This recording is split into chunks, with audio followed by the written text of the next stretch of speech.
ಆತ್ಮೀಯ ವಿದ್ಯಾರ್ಥಿಗಳೇ, ಈ ಒಂದು ಸಂದರ್ಭದಲ್ಲಿ ವೇಶ್ಯ ಸಮಸ್ಯೆಯ ನಿರ್ಮೂಲನಾ ಕೇಂದ್ರಗಳನ್ನು ನೋಡಬಹುದಾಗಿದೆ.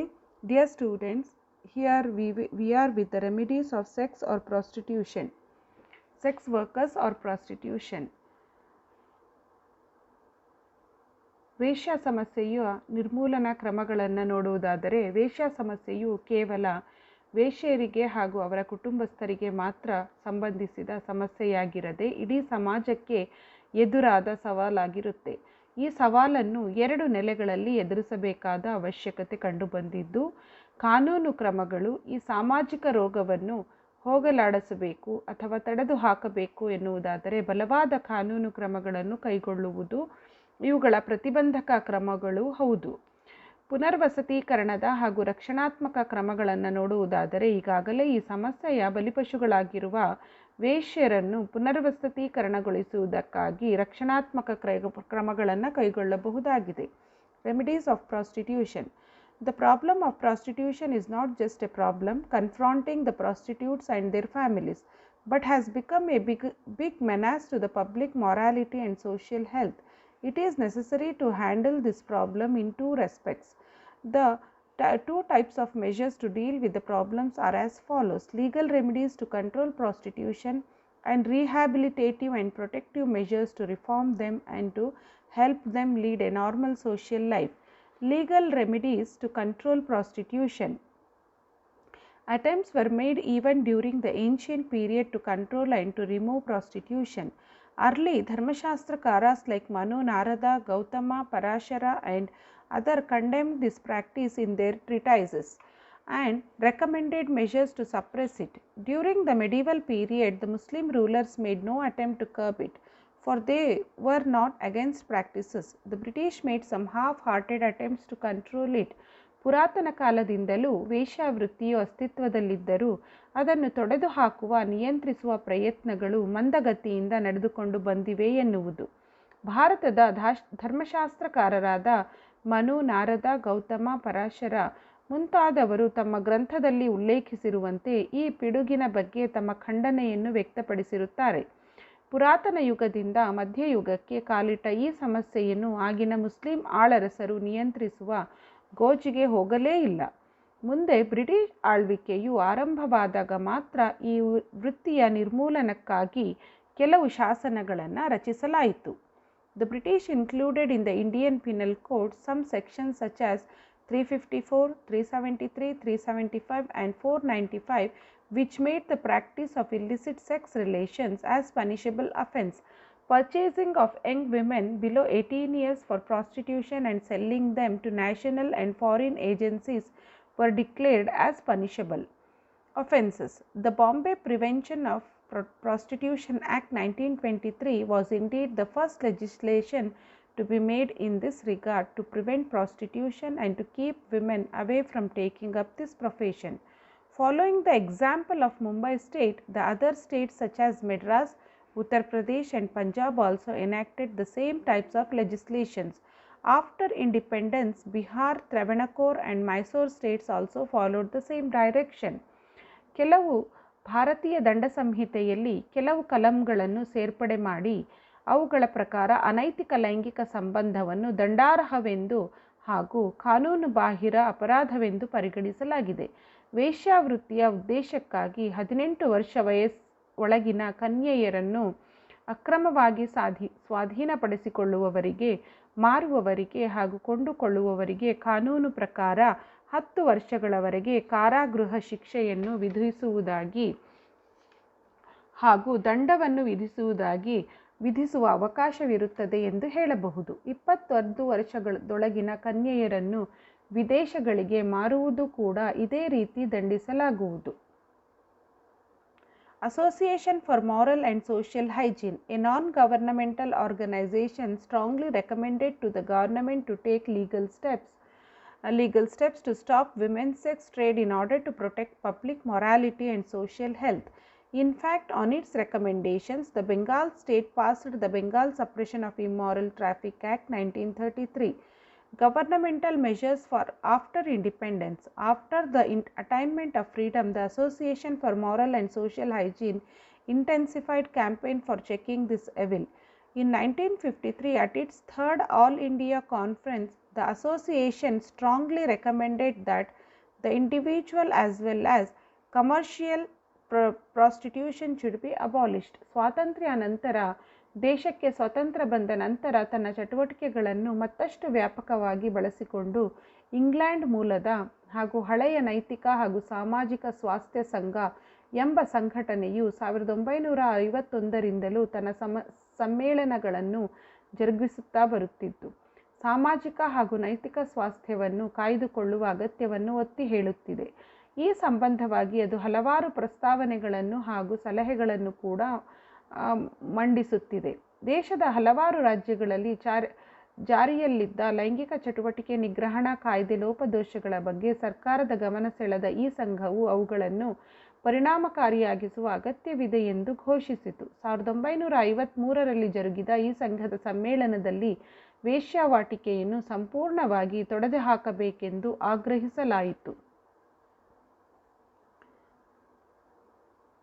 Appointment of Social and Moral Hygiene Advisory Committee. In pursuance of the International Convention signed at Geneva in 1950, the Central Social Welfare Board, an advisory committee on social and moral hygiene in 1954. The committee headed by Srimati Dhanavanti Ramarao was entrusted the responsibility of investigating the problem in all its aspects throughout India. Legal provisions. Legislation passed in India regarding prostitution in 1956 and 86 did not have the objective of abolishing prostitute and prostitution. The stated objectives of the legislations were suppression and prevention of prostitution. In 1956, Suppression of Immoral Traffic Act assumed that prostitution was a necessary evil and prohibited prostitute from soliciting clients in public places and forced her to work in certain areas known as red light areas, thereby exposing her exploitation by pimps and others. Though Sita did not aim to punish prostitutes unless they solicited, it gave enough powers to police and other government agencies to terrorize, harass and financially exploit a prostitute. ಮಹಿಳೆಯರ ಮತ್ತು ಹೆಣ್ಣು ಮಕ್ಕಳ ಅನೈತಿಕ ಮಾರಾಟ ನಿಗ್ರಹ ಕಾಯ್ದೆ 1956ರಲ್ಲಿ ಸಂಸತ್ತಿನ ಅನುಮೋದನೆ ಪಡೆದು ಮಹಿಳೆಯರ ಮತ್ತು ಹೆಣ್ಣು ಮಕ್ಕಳ ಅನೈತಿಕ ಮಾರಾಟ ನಿಗ್ರಹಣಾ ಕಾಯ್ದೆಯು 1958 ಮೇ 1ರಿಂದ ಆಚರಣೆಗೆ ಬಂದಿತು. ಈ ಕಾಯ್ದೆಯಂತೆ ವೇಶ್ಯಾವೃತ್ತಿಯನ್ನು ಯಾವುದೇ ರೂಪದಲ್ಲಿಯೂ ಆಚರಿಸುವಂತಿಲ್ಲ. 78ರಲ್ಲಿ ಈ ಕಾಯ್ದೆಗೆ ಮೊದಲ ತಿದ್ದುಪಡಿಯನ್ನು, ಆ ಬಳಿಕ 86ರಲ್ಲಿ ಎರಡನೆಯ ತಿದ್ದುಪಡಿಯನ್ನು ತಂದಿದ್ದು, ಅದನ್ನು ಈಗ ಅನೈತಿಕ ಮಾರಾಟ ನಿವಾರಣಾ ಕಾಯ್ದೆ ಎಂದು ಕರೆಯಲಾಗುತ್ತಿದೆ. In 1986, Immoral Trafficking Act provides marginal benefits to prostitutes by prohibiting male police officers from searching them unless accompanied by 2 female officers, and also by seeking to draw women away from prostitution through rehabilitation in protective homes. However, a recent review of the conditions in a well-known protective home in Delhi indicates little success in meaningful rehabilitation of its inmates. Legislation regarding AIDS was introduced in the Rajya Sabha in 1989, which gave some government agencies sweeping powers to infringe the liberties of certain categories of people, but owing to strong opposition by a few activist groups, it was withdrawn in 1992.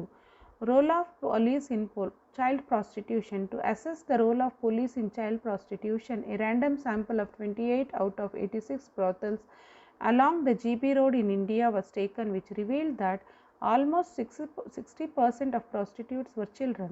The law does not punish prostitutes who are older than 18 and do not solicit business publicly, but it does punish running a brothel, living on the earnings of prostitutes, procuring or inducing people to become prostitutes and soliciting in public places. The law, which is mostly to harass prostitutes, invokes penalties of imprisonment for procuring or trafficking and for forcible detention of the purpose of prostitution.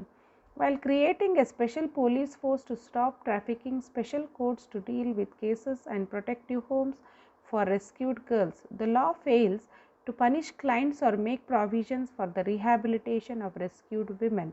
Offences rarely end in convictions. In fact, police officers extort money from traffickers, prostitutes, and madams and abet the system of prostitution through a scheme of false registration of the girls that caters the fiction that they are not minors and create a debt paid by the madams that places the girls in virtual bondage.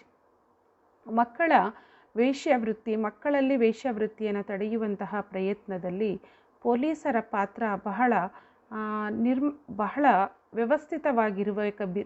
ಇರಬೇಕಾದಂತಹ ಸಂದರ್ಭದಲ್ಲಿ ಪೊಲೀಸರು ಕೂಡ ಆ ಒಂದು ವೇಶ್ಯಾವೃತ್ತಿಯನ್ನು ನಡೆಸುವಂತಹ ಹೆಣ್ಣು ಮಕ್ಕಳೊಂದಿಗೆ ಸೇರಿಕೊಂಡು ಸಾಕಷ್ಟು ಸಮಸ್ಯೆಯನ್ನು ಒಡ್ಡುತ್ತಿದ್ದಾರೆ ಎನ್ನಬಹುದು.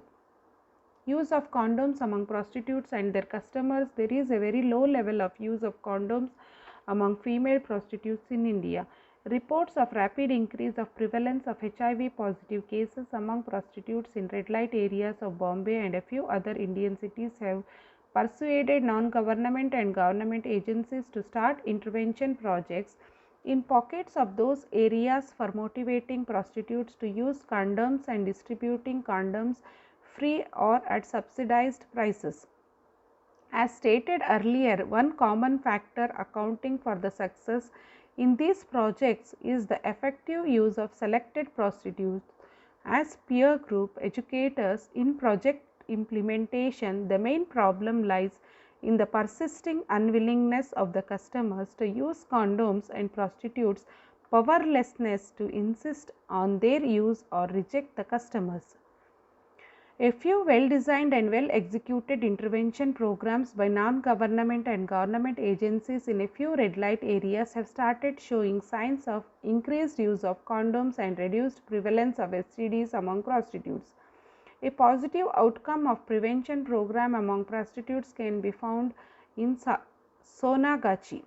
The Suppression of Immoral Traffic Act in Women and Girls Act 1956 on the recommendation of the Advisory Committee of Social and Moral Hygiene, the Parliament passed the Suppression of Immoral Traffic in Women and Girls Act in 1956. This act came into force from 1st May 1958.